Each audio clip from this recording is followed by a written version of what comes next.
I was in the middle of a workout the other day, and right before things got intense, right before we picked it up a level, I heard someone say, "Brace yourselves.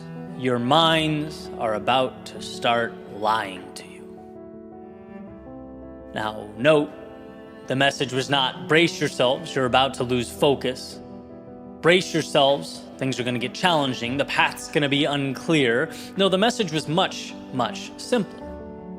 That we would be told lies, objectively. And who would tell them? Well, the adversary within each of us. The dark side of the moon, right? Just as there's light, there's darkness. Just as we have the tools to build, we have the tools to tear down.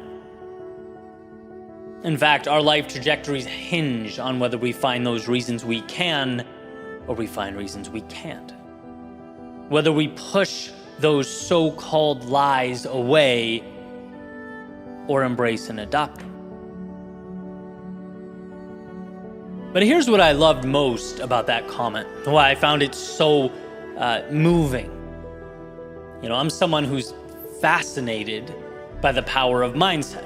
Obviously, I read about it, I experiment with it, I talk about it almost every day. But I guess in my head, I'd compartmentalized it as something slightly more subjective, right? We'll call it negative self-talk, as an obstacle, as chaos we have to learn to navigate. And while that's not wrong, there's something about the simplicity of you can do this, and any thought in your head that says otherwise is a lie that's freeing. That message is like removing shackles. Because that voice in your head, and you can call it a distraction, a battle, you can call it the unknown, you can call it whatever you want. But the bottom line is it's an untruth. You're strong enough to handle the now, period. You are strong enough. Because the liar in you says, you need to know what X minutes, X hours, X days down the road will look like. Oh, you don't? Well, then you can't handle this.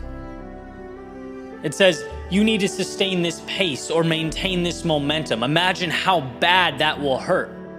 You see that? You can't endure that. The liar in you says you're not as strong as the ones who did it before you. You see them? They're better. The liar in you will do whatever it can to protect your ego at the expense of your growth. It wants to push off any type of pain because the liar in you knows one thing and one thing only: safety. So as you put your head down and embark upon the journey of life, remember that when things get tough, much of what you will be told will be untrue. And the vast majority of that won't be external. It will be derived from whatever entity manufactures the thoughts floating around in your head. Winning is calling that liar out, stopping it in its tracks. Winning is saying, there's no proof on earth that suggests I can't take another step forward, and then another, and then another. There's absolutely zero evidence that you can't take what's being given to you and not only survive the moment, but thrive.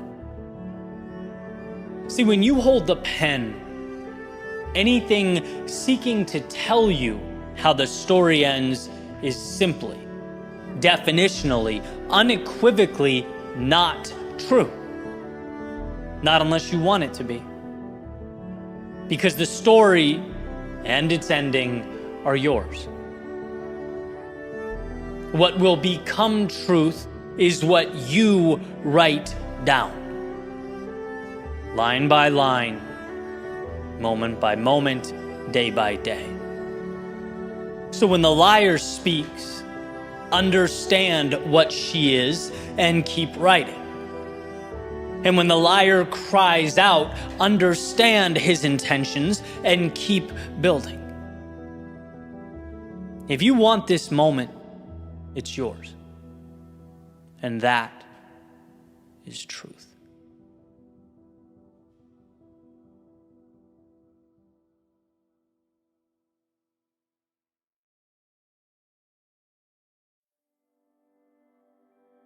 I recently heard someone say, it's not about doing your best, it's about doing what's required.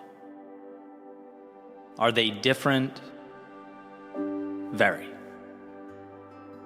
Here's my take. Doing your best has an emotional component attached to it. It's subjective. What exactly is your best? Well, it's a story that you tell yourself. A narrative opening the door to limitation. I've always found that when we put our backs against the wall and venture into scenarios where it's essential that we get something done, we somehow always find a way. When we leave no plan B for ourselves, we are required to make plan A work. And so we do. It's a testament to both the resilience and power contained in the human spirit, as well as the reality that we can astound ourselves when we're unwilling to take no for an answer. That it's not the resources that are the problem. It's usually our unwillingness to move forward into the dark, our hesitance to try, explore, test, build, and rebuild. Actions that are surprisingly unrelated to one's best and have everything to do with accepting nothing less than an identified outcome. One of the reasons I fell in love with the sport of running is because it reinforced this notion in my life. It became the template with which I could repeatedly amaze myself. I talk a lot about earning confidence. And oh, how I earned it.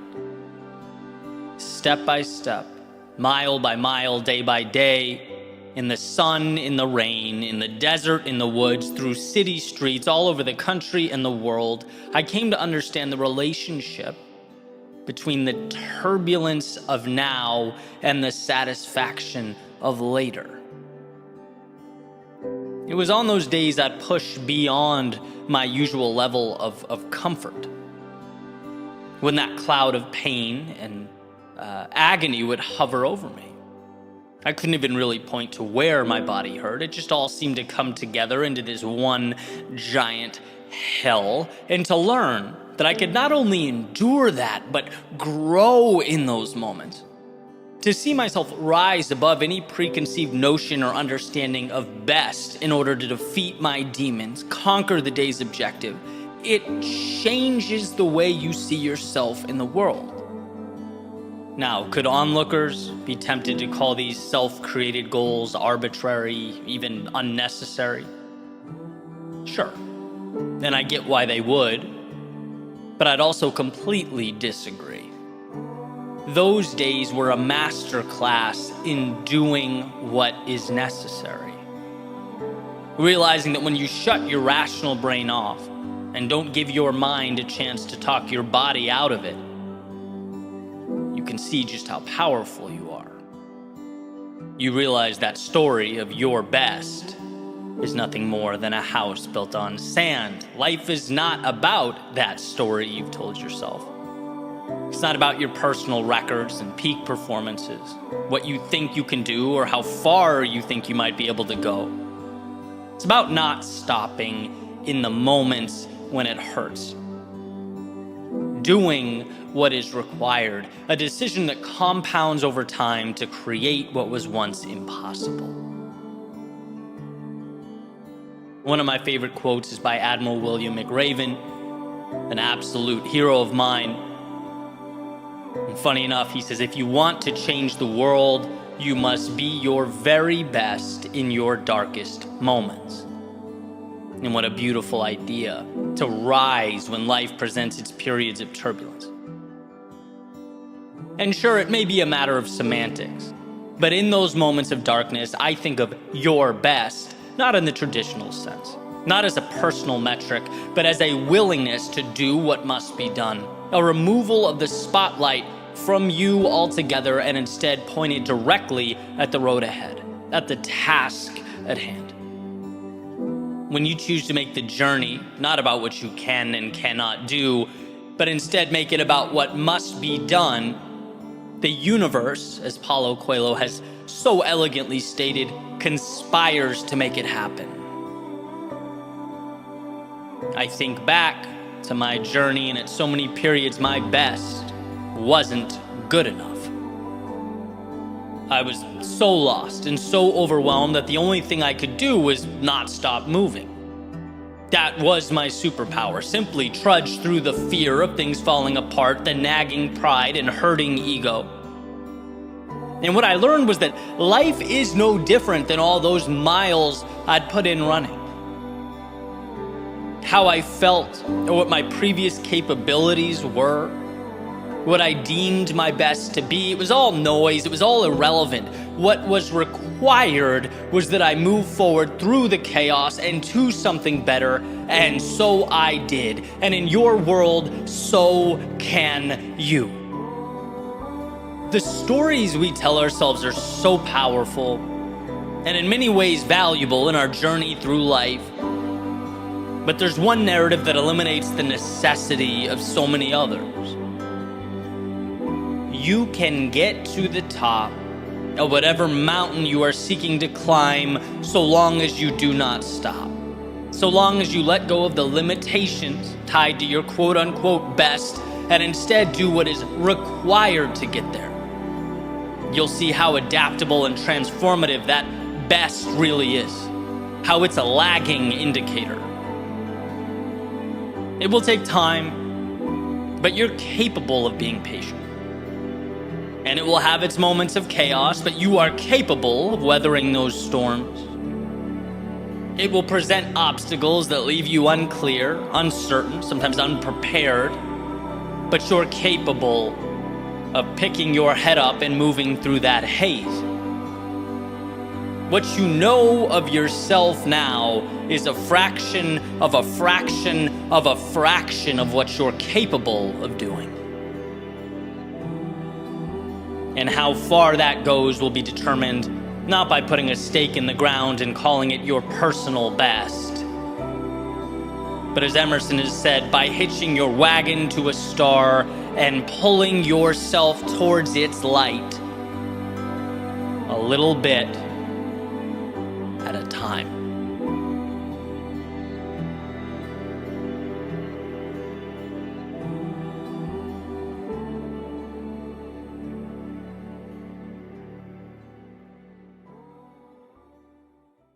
I was trying to think of like an objective truth, something that no one could disagree with. I was sitting on my balcony and pointed up towards the sky. Thought, let's start there. Simple as it gets. Hard to refute that, right? I am pointing up. Then I remembered we're floating on a globe, a giant sphere. There is no up. Up is perspective. Everything is perspective. What's the difference between 1 and 2? Some might say it's 1. But technically, there's infinity between 1 and 2. You can have infinite decimals. 1.9999 goes on forever, right? Point being, there's subjectivity when we drill down into even the seemingly obvious truths. Now, the value here is not to go running around, arguing with everyone that there's infinity between 1 and 2. No, there are certain aspects of society that we must adhere to, otherwise we couldn't function together, right? But it's simply to show that you following the path you believe is right for you cannot be rightfully assessed by someone else. It's to place trust in your internal personal judgment. And when people don't understand your infinity, that doesn't mean it's wrong. And by the way, I don't have blinders on to the fact that it's hard to do. In many ways, it goes right up against our lizard brain biological wiring, right? Where fitting in equates to survival and ostracization becomes a death sentence. But we are, fortunately, beyond that. It's in our interest now, and in fact, I think the courage to be disliked is a critical lifelong journey. I'm better at this than I was 10 years ago, no question. But do I still have a ways to go? Absolutely. There are still things I'm working on every day to let go of. I remember reading in Jefferson's biography about how it was so hard for him to be demonized in an inverse scenario. Imagine if he didn't. Imagine if he limited himself or didn't dive fully into what he does because he knew you about this morning. Right? Finding the energy to do anything felt like trying to squeeze blood from a rock. I woke up with a headache, exhausted because I didn't sleep at all the night before. And you know that feeling, like when you didn't sleep at all the night before, you're oddly constantly reminding yourself the next day that you didn't sleep, and everything just felt off. And really, as I'm speaking now, things still kind of do. And so I got up and I sort of played with the idea of taking the day off altogether. Right? Maybe I'm due for one anyway. I thought about resting. The little devil with the pitchfork on my shoulder continuously reminded me how great sleep would feel. And I was sitting there, kind of weighing my options. Took some ibuprofen, started the coffee, sat down on the couch, just kind of looking at the wall, what to do. But realistically, I knew. And I want to explain why. Over the years, I've taught myself through repetition that sitting down and writing and recording, unless I plan intentionally to do otherwise, is a non-negotiable. It's helped me see that the goal in any meaningful pursuit should be getting to the point where, despite the circumstances, you show up. Stephen Pressfield, whose voice often echoes in my mind when I come face to face with these situations, he wrote, "Art is war between ourselves and the forces of self-sabotage that would stop us from doing our work. The artist is a warrior." Artist being anyone bringing something to the world that does not yet exist. And he goes on to describe the battle with the mind over sitting down in that chair and writing when we know we must write but don't want to. When a tired or distracted mind begins looking for off-ramps, as mine had clearly started doing this morning. These seemingly trivial moments, when any rational soul could argue for the validity of postponing their date with Microsoft Word, well, they come to matter more than ever. Because greatness is a byproduct of intentionality. If you become accustomed to breaking promises to yourself, if you leave that door cracked for exceptions here and there, it will ultimately be kicked open. And that's why I inject little reminders like that into my life, to keep that mental muscle working. For example, there can never be dishes left in my sink when I go to bed. Why? Because if I skip it once, there will always exist reasons to skip again. It's a very easy thing to not care about. Because here is the reality. Progress is a lifestyle. Growth is a lifestyle. At least if we're talking about any meaningful type of evolution. I just finished reading It Takes What It Takes by Trevor Moawad. One of those 3 to 5 hour listens on Audible, depending on how fast it's playing. It really packs a punch. And I'm going to be diving into a few of his concepts a little more in the coming weeks. But one thing he discusses that I found incredibly valuable is the illusion of choice. And what the illusion of choice highlights is that there are a set of behaviors that must be carried out to be effective. The idea of alternate routes is an illusion. There are no choices when it comes to what's necessary. We know what must be done to win. Now, knowing that is one thing. Knowing that and having to propel yourself to action when you feel like garbage is something different entirely. But that's why it's so valuable to get to that place where you can take the emotion out, remove the internal deliberation, and automate the things you know are going to help push you to be that better version of yourself. In other words, you show up for you, period, and that is a non-negotiable.